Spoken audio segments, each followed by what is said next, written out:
बांग्लादेश की राजनीतिक आकाश में एक बड़ा तूफान उठा है। शेख हसीना की सत्ता का ताज अब उनके पुराने प्रतिद्वंदी नोबेल शांति पुरस्कार से सम्मानित मोहम्मद यूनुस के सिर पर सज चुका है।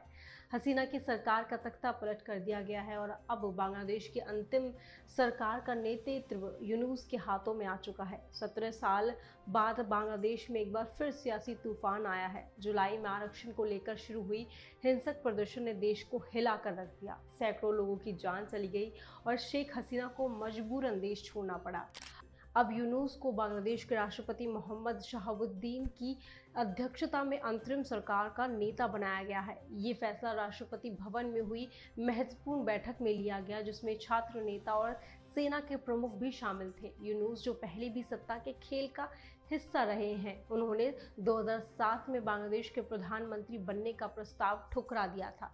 तब जब सेना ने सत्ता पर कब्जा किया था, उन्होंने जिम्मेदारी लेने से इनकार कर दिया था। ये वही यूनुस हैं जिन्होंने बांग्लादेश की मुक्ति संग्राम के दिनों में जागरूकता फैलाने के लिए अखबार लॉन्च किया था और शेख हसीना से उनके संबंध बिगड़ गए थे। अब जान लेते हैं कि पिता के कट्टर समर्थक बेटी के कैसे बने दुश्मन। 2007 में बांग्लादेश की राजनीति में एक नया मोड़ आया जब मोहम्मद यूनुस ने टेनिस में पढ़ने के दौरान बांग्लादेश के मुक्ति संग्राम के बारे में जागरूकता फैलाने के लिए एक अखबार लॉन्च किया। इस कदम ने उन्हें शेख हसीना से टकराव की राह पर ला खड़ा किया।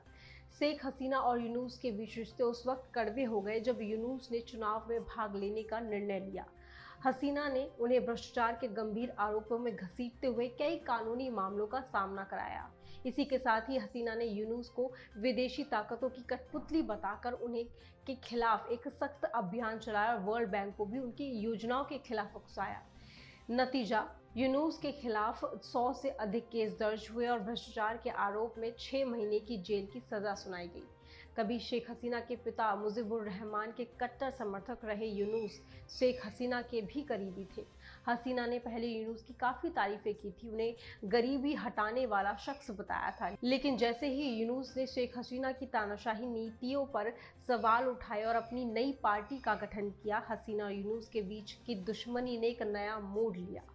यूनुस का कहना था कि शेख हसीना लोकतंत्र की हत्या कर बांग्लादेश में तानाशाही स्थापित कर रही हैं। उनकी इस सोच और नए राजनीतिक संघर्ष के चलते हसीना ने उन्हें अपने लिए एक बड़ा खतरा मानते हुए उनकी गतिविधियों को काबू करने की कोशिश की।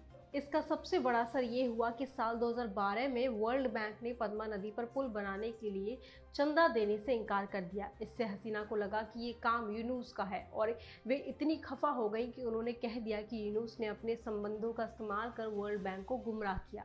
यूनुस को तब जान से मारने की धमकियां मिलने लगी और वो अपने परिवार के साथ ढाका के अमेरिका दूतावास में छिपे रहे। अब बांग्लादेश की सियासत के इस नए मोड़ पर सवाल उठता है, क्या मोहम्मद यूनुस जो पहले भी सत्ता की राजनीति से दूर रहे, इस बार बांग्लादेश की राजनीति में स्थिरता ला पाएंगे या ये परिवर्तन भी सियासी उथल पुथल की शुरुआत साबित होगा।